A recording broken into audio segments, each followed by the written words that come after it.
মাঝে মাঝে গান করে শীত 1500-2000 টাকা মোট করে দিছে, লালপুর থেকে কসবা চলে গেছে। বেতন বেতন পারিশ্রমিক একলা চলে আইছে, বেহালাটা কান্দে নিয়ে। এখন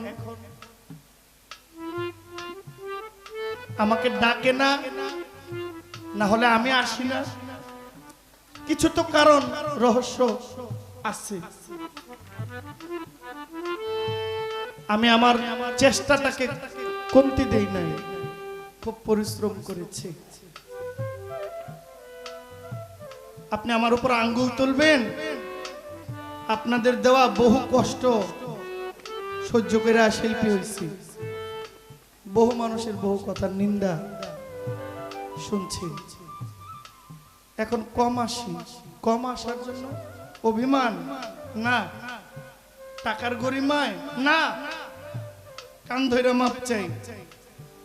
এখনো লালপুর, ব্রাহ্মণবাড়ি, আশুগঞ্জে কিছু কিছু লোক আছে যারা ফোন করলে আমি জহিরা আসতে বাধ্য। তারা জানে আমি জানি, ওই যে চুক্তি পাইকারি প্রোগ্রাম গুলো ছেড়ে দিচ্ছি। বাইছা বাইছা কিছু প্রোগ্রাম হইলে রাখি, যদি গান গাওয়ার মতো সুযোগ করে দেয়, শোনার মতো মন নিয়ে বসে, গুরু ভক্ত লোক হইলে। জি, আর কত নাচানাচির গান গাইবো ব্রাহ্মণবাড়িয়া, লালপুর, আশুগঞ্জে। এই নাচের গান গাইতে গাইতে গাইতে গাইতে মানুষ ক্লান্ত। আপনারা ঘুরে উড়াইতে না গে, এখনের বাচ্চাদেরকে মোবাইল না দিলে বাচ্চারা খায় না, ভাত খায় না। বাচ্চাদের হাতে মোবাইল না দিলে, কার্টুন না দেখাইলে,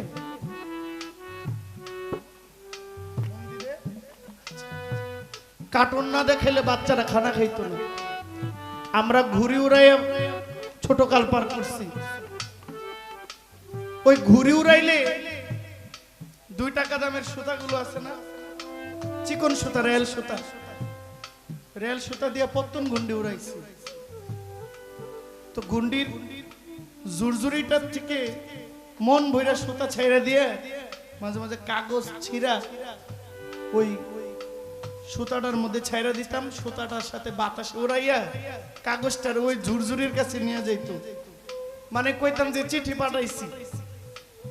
যদি মাঝখানে কোনো জোড়া থাকতো, সুতাটা ছিঁড়ে গেলে জোড়া দিতে হইতো না, ওই জোড়াটা যদি থাকতো চিঠিটা আর যাইতো না, জোড়া পর্যন্ত গিয়া আটকে যেত, কাগজটা আর যায় না।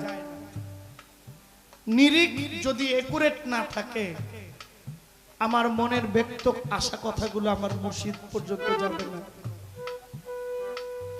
আমার মনের সাথে তার কানেক্ট আছে বিদায়, আমি তার গোলামি করেছি বিদায় সে আমার উপরে দয়া করেছে।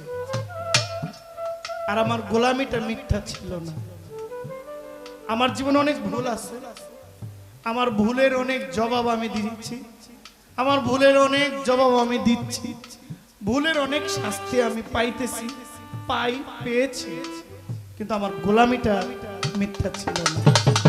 এজন্য কবি বলছেন, নিরিখ বান্ধরে 2 নয়নে, এমন 5 জন হইলে মন ভরে গান গাওয়া যায়। অনেক প্রশ্ন মনে উদয় হয় না, একটু সতর্ক থাকবেন। ওলিয়া উলিয়ার মাজারে গেলে একটু প্লিজ, আমার বয়সী ভাইয়েরা, কোন অলির দরবারে গেলে একটু সতর্কতা অবলম্বন করবেন। আর এমন কোনো কথা বলবেন না যেটা ওই পরিবেশের সাথে যায় না।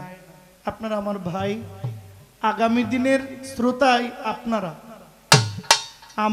আমার বয়স 30-এর নিচে, 27-28, আপনাদের বয়সে কাছাকাছি হবে। আমার বয়স যখন আল্লাহ বাঁচায় রাখলে 40 হবে, আপনাদের বয়সটাও 40-এ হবে। তখন আমরা শিল্পী হইলে আমাদের শ্রোতা কিন্তু আপনারাই হবেন।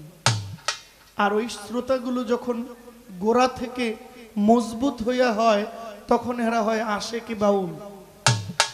আর যখন আপনারা বাউল গানটা কি এটা বুঝবেন না, একটু আনন্দ করবেন, একটু নাচবেন, আপনি চিন্তা করবেন আপনার একটু আনন্দ নাইচের জন্য আরেক লোকের 5-6 লাখ টাকার অনুষ্ঠান নষ্ট হয়ে যেত।